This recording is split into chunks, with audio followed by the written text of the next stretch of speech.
Hi guys, this is Andrew with rockclass101.com, and in this week's ukulele lesson, Matt's going to be teaching you how to play the iconic, timeless classic rock song, Smoke on the Water.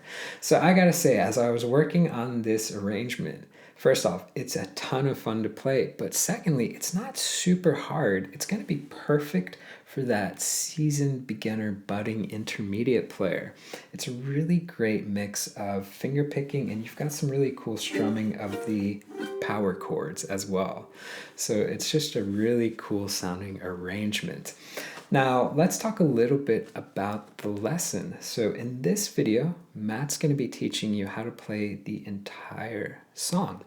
Now, if you want to get the tabs to print off and follow along with, that will be available at this link right here, or you can go to the site rockclass101.com and do a search for Smoke on the Water. And also on that page will be the interactive on-screen tab viewer. Now, this is a really cool feature where you can hit play, you can watch the tab scroll across in real time, you can highlight bars to loop sections, slow it down to any speed you wish. Just a great asset in learning this song that much easier. All right, guys, so I'm going to go ahead and hand it off to Matt to teach you how to play this, and then I'll see you at the end of the video. Today we're going to work on a solo rendition of Smoke on the Water by Deep Purple. Now, the most important part of this song is definitely the riff, and we've got 3 different ways we're going to play it. And we're going to start with a kind of simple one, a little bit more intermediate, finally to an advanced, as we go on with the full solo arrangement of the song. But let's go ahead and start with riff A, and we're going to start by just playing our open G string. I'm just using my thumb here with my playing hand, just going to tap that. And then I'm going to play the 3rd fret. I like to use my index finger here. And then I'm going to move that index finger up to 5.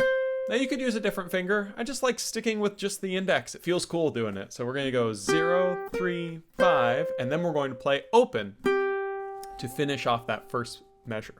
So in time, that's something like this. 2 and 3 and 4 and...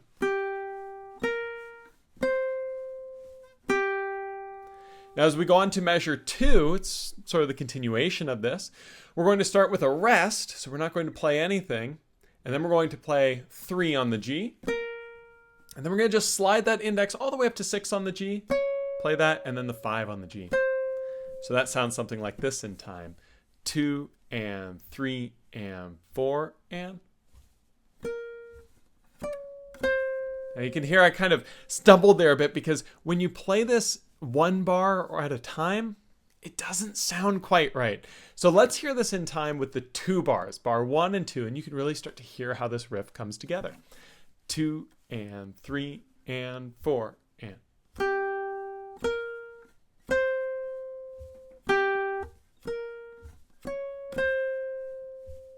Pretty cool, right? Moving right on to measure 3. Measure 3 is exactly the same as measure 1. To start, but then the very last note, even though the rhythm is the same, it's going to go back down to 3 instead of play the 0. So that sounds something like this. 2 and 3 and 4 and... And then measure 4 is really simple, starts with a rest, but then we're going to play the open G and let it ring there. So measures 3 and 4 should sound something like this in time. 2 and 3 and 4 and...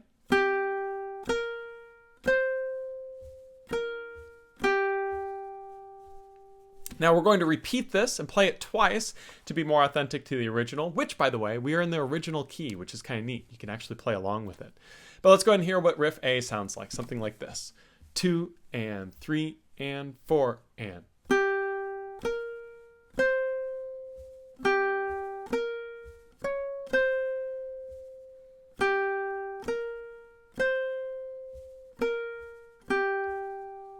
Now it's going to repeat again. So let's go on to melody B, or riff B. It's the same thing, but in a very different way. It makes it a little bit harder. What I like to do to play this is use my thumb and index finger, thumb on the C string, index on the E string. The reason is we're going to be playing exclusively our C and E strings together going through this. We're going to start using what are called power chords. We're going to start with a G5. Index finger on the 2nd fret of the C, middle finger here on the 3rd fret of the E. Pluck those 2 together. Then we're going to slide these up 3 frets, so it's at 5 and 6. That's going to create a B flat 5. Slide it up 2 more for a C5. Now you'll notice that this is the same sort of sound as this, just now with some harmony and makes it sound really nice.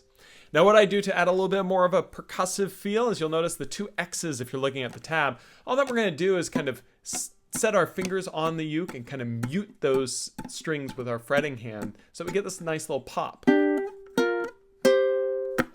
Just like that. Because then we're going to slide all the way back down to 2 and 3 to finish that measure.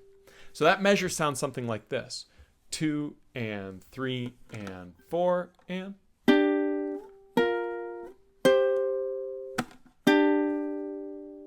Now as we go on measure 6, it's going to go back up to that 5 and 6, and then go all the way up to 8 and 9, which is going to create a C sharp 5 chord. Then it's going to go down 1 to that 7 and 8.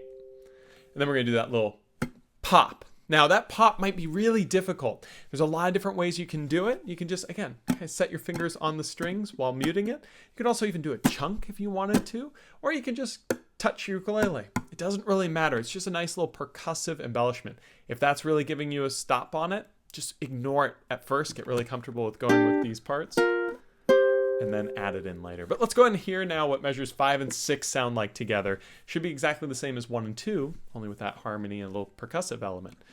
2 and 3 and 4 and...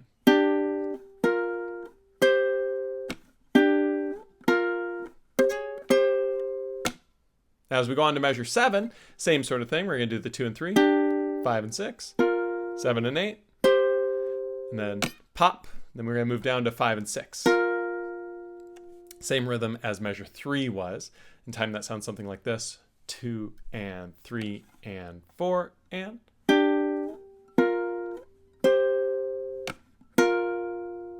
And then measure 8 is just going to go back down to the 2 and the 3 after a rest. And then mute, mute, mute. So we can do that a couple different ways. We can, again, touch the strings, touch the ukulele, or even do strums over the muted strings. And so here's what 7 and 8 sounds like in time so that you can hear the context. 2 and 3 and 4 and...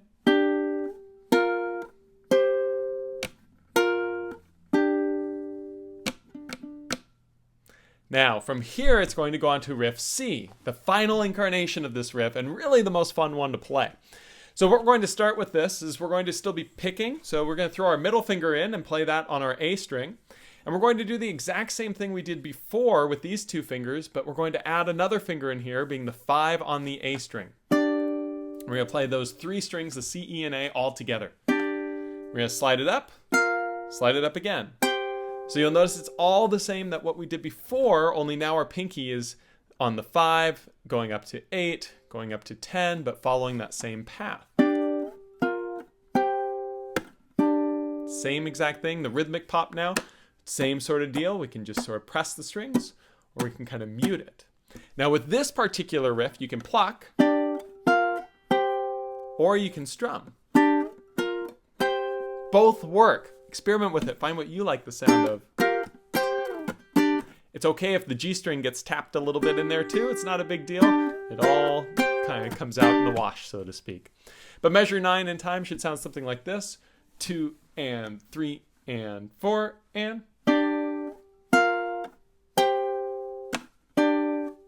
Measure 10 is going to sound something like this. Same deal as before with the muting that we're going to be taking place, except now we're going to mute it twice at the end of measure 10. And we can do 2 taps or a down up, right? Both of these things work. So measure 9 and 10 should sound something like this. 2 and 3 and 4 and...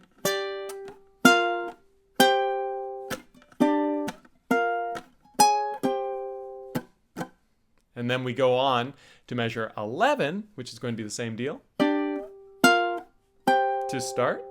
But then after we do this mute, we're going to go back down to 5 and 8.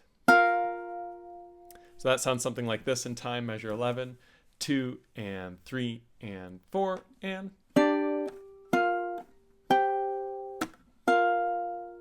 Then going on to measure 12, you'll notice there's a repeat marker. So you're going to play this twice, but this is a first ending and then there's a second ending. So this first ending is what you're going to play the first time you play it through, which goes to the G5 chord there again. And then what I like to do here is you can pluck all 4 strings, or you can even strum it, doing something like an up, down, up, down, up. But there's a total of 5 little filler ones. It's designed to kind of create some intensity going back into that riff again. So measure 12 sounds something like this in time. 2 and 3 and 4 and 1. So there it is with the strumming. But let's go ahead and hear it. Let's start at measure 9. We're going to go 9, 10, 11, 12, repeat 9, 10, 11. And then we'll go on to that second repeat on measure 13 and talk about that. So it should sound something like this. 2 and 3 and 4 and.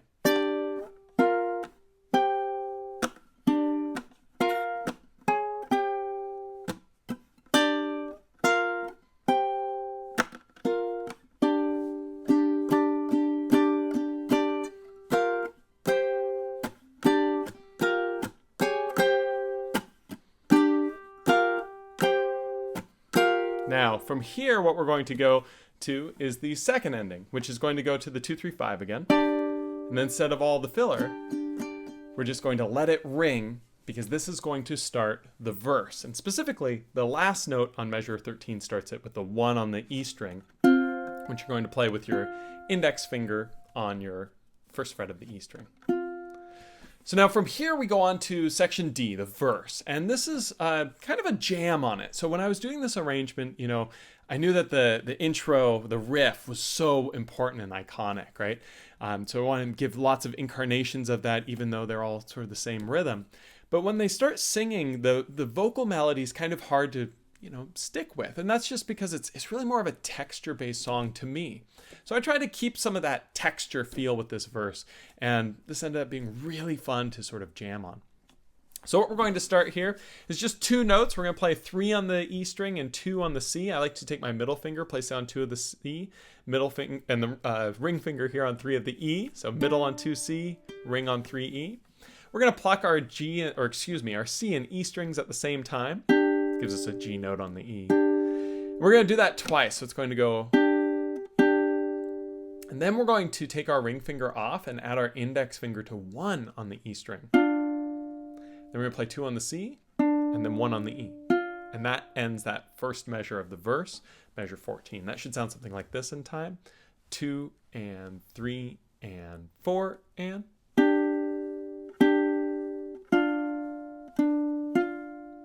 Going right on to measure 15, it starts with that note carried over and tied from before, so you continue to let that 1 on the E sustain.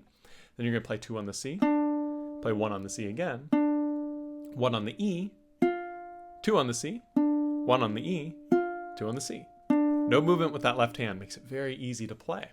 So that sounds something like this in time, measure 15, 2 and 3 and 4 and.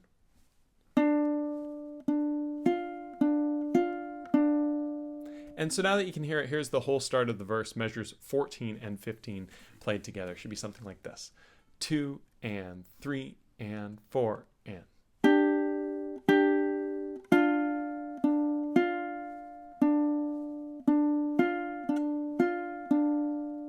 Going on to measure 16, same deal. We keep holding that with our left hand, no movement. We're going to pluck the C and E together and do it again. And then we're going to take our middle finger off, but leave our index where it was. So we're at 0 on the C and 1 on the E. We're going to play those 2 together and open on the C. And then we put back on these 2 fingers. So the middle finger is going to go to 2 on the C, and the ring finger is going to go on 3 of the E. I like to leave my index finger on during this because it just makes it an easier transition point. And that's the end of measure 16. So it sounds something like this in time. 2 and 3 and 4 and.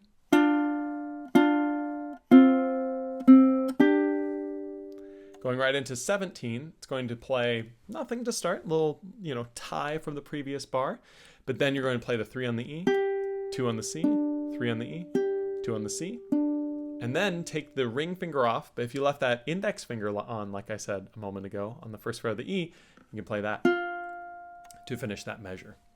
So 17 is something like this. 2 and 3 and 4 and. Now, I actually played that a little bit wrong in the rhythm. And the reason I did, well, it was an accident. But what happened was when I looked at the tied over rhythm, I thought of it as an eighth note. And it's actually a quarter note. This is really easy to have happen when you're playing measures broken up in this sort of way. So let's go ahead and try measure 17 again. But I'm going to make sure that I give that first note, that first tied note, the full value of 1 beat. So that should be something like this. 2 and 3 and 4 and 1 and. And now that we can hear it, here's 16 and 17 played together. 2 and 3 and 4 and.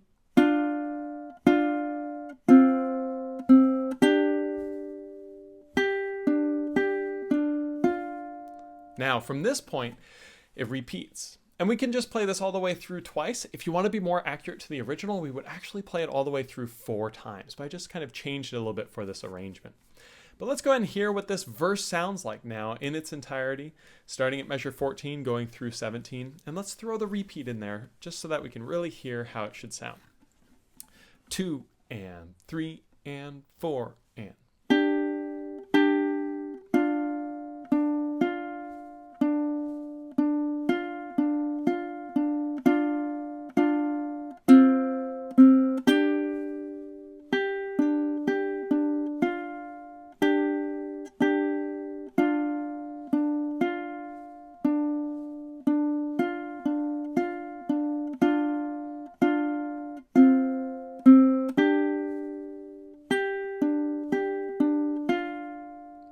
Now from this point, it goes on to the chorus of the song. Now a little tidbit of information. A chorus, or in this case melody A, or melody E, excuse me, is going to usually contain the name of the song. And in this case, the name of the song, Smoke on the Water, that's the part right here of the smoke on the water. That's going to be what we're playing. I think this is my favorite part of the song. I think it just sounds so uplifting. It's fun to play too. So let's go ahead and talk about how and play it. We're going to start with this spicy C chord. We're going to take our index finger, place it on the 3rd fret of the E string, pinky finger here out to the 7 on the A. We're going to strum through all 4 strings. I like to use my thumb all the way through all 4 strings. Then you'll notice there's a couple filler notes here on the tab. The open G, then the 0 on the C, 3 on the E, 7 on the A, and then open G again. Now you can pick that if you'd like, but it should be a little bit softer because it's filler. What you'll notice, what I like to do to play it is I actually like to use my thumb on that open G, and then use my index finger and kind of come up and nick the A, E, and C strings together there. If you accidentally hit the G there, or you don't quite hit the C, it's okay. It's more of a filler. And then follow that with another thumb on the open G. So it's sort of. Now you're going to play 5 on the A, and then 3 on the A. 5 played with the ring finger, 3 played with the index, barring across that 3rd fret of the E and A strings left over from before. Now you can use your thumb with your playing hand, or you can also use your index finger. And you'll notice when I perform it, I tend to do that so I can kind of keep some of the strumming going. Where it's almost like a strum, right? Kind of that little hybrid technique. But whatever you need to do to play it is great, because that's all of measure 18. So that should sound something like this in time. 2 and 3 and 4 and.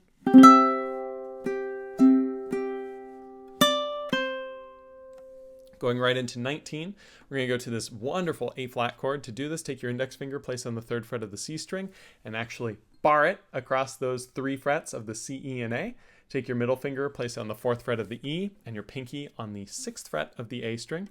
So 6th fret of the E with the middle, index covering all 3 of those strings, pinky on 6th of the A, and we're going to strum through our C, E, and A. We're going to play our open G, which gives us a nice little dissonance there. It's the major 7th interval if you're curious. And then we're going to play the 3 on the A by taking our pinky finger off, and then that chord should be made 0, 3, 4, 3.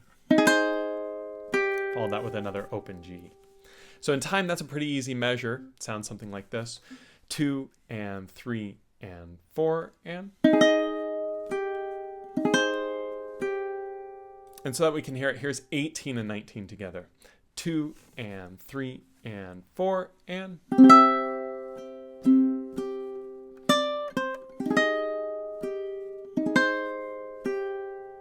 Now from here, it actually goes to something very familiar. Measure 20 and 21 are actually exactly identical to measures 5 and 6, which was our riff B, which was the one that sounded and looked something like this.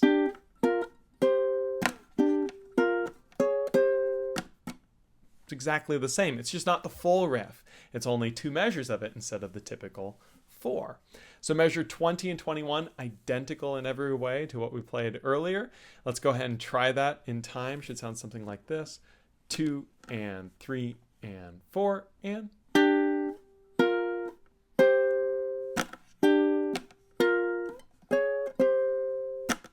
And then from this point, it repeats. And it goes back to measure 18, plays 18, 19, 20, 21, and goes through yet again. So it's exactly the same stuff, which is pretty cool. So here's what the whole chorus sounds like now all the way through.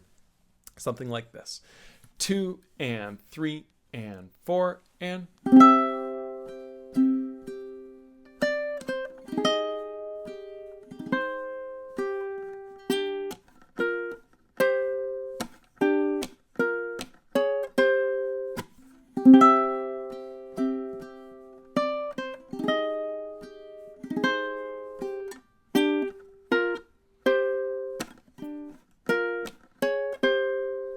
Now from this point, we go on to our final section of the song, which is the outro, starting here with measure 22.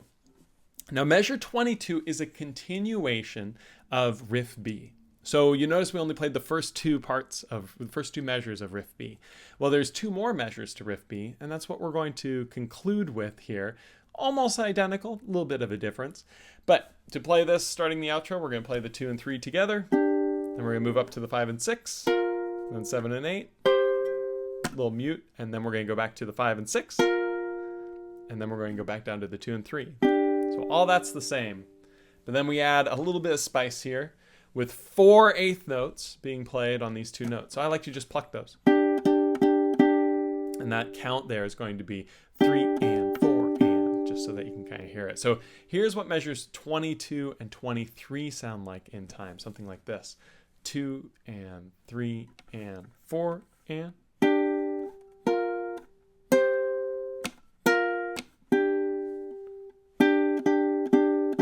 And that builds some momentum going now into measure 24.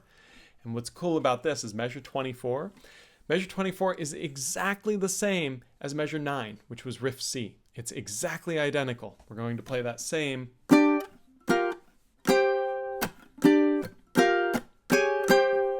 And as it goes through, it's going to play exactly riff C. You can use the strumming or picking, just like we talked about earlier in this tutorial. And you go through until you get to the end of measure 26. We'll talk about that in a moment, but let's go ahead and look at 24 and 25. So 24 is going into 25 is going to be, 24 ended with that, sorry. And then 25 is going to come off that with that sort of same riff that we're playing. So we have, and then 25. And then from here it goes. So 26 started off the same way that we did before. But then 27, which is kind of the end of the song here, we're going to hold that chord, that 5, 6, 8. So instead of going back down to the 2, 3, 5 that we usually do, we just sit there on this chord. And then we're going to do this awesome riff. And now this riff, it's okay to play it kind of in free time. It sounds better if you actually play it faster than it's written, but when you're learning, it's okay to play it a little bit slower. And that riff looks something like this. Oops, sorry. It helps if I play it right, doesn't it?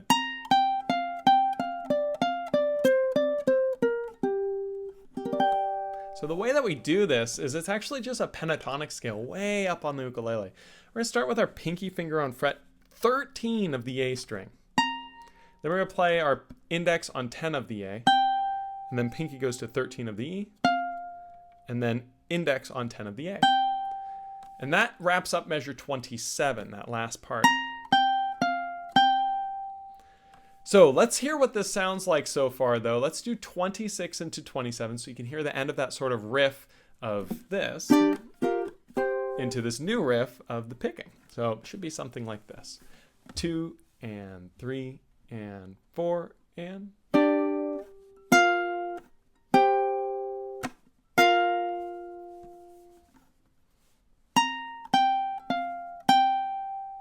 Now from this point we go on to measure 28. It's going to keep riffing on this. So we were at 10 on the A. Now we're going to play 13 on the E with the pinky, 10 on the E with the index, and then 13 on the E again with the pinky, 10 on the E with the index, ring finger on 12 of the C, 10 on the E with the index, 12 on the E, 12 on the C with the ring, 10 on the C with the index, and then slide that index down to 7 on the C. That's getting a little ahead of myself for the end of it. So let's go and play 28 in time. Should look something like this. 2 and 3 and 4 and...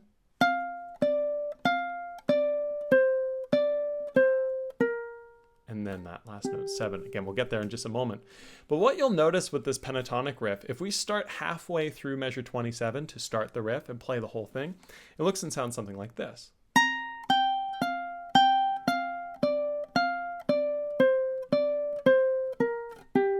And the reason I love this so much is it's one of my favorite little tricks to do whenever I'm soloing, and I call it the 2 down 1 up method. So if you know your pentatonic scale, which is all that this is, we're playing off a B flat major pentatonic scale way up here on our ukuleles, is you just take that scale and you go down 2. So you start up here, we go down 2 notes. Oops, again, helps if I play the right notes.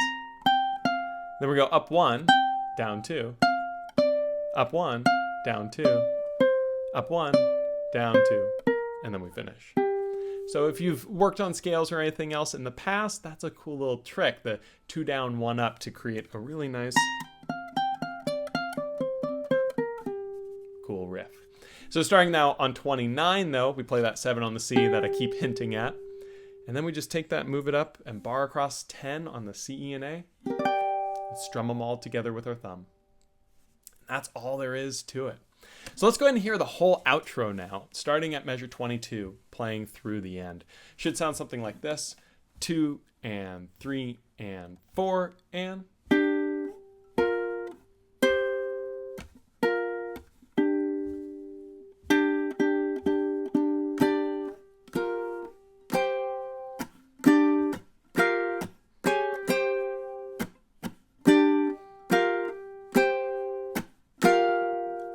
Go up for our riff.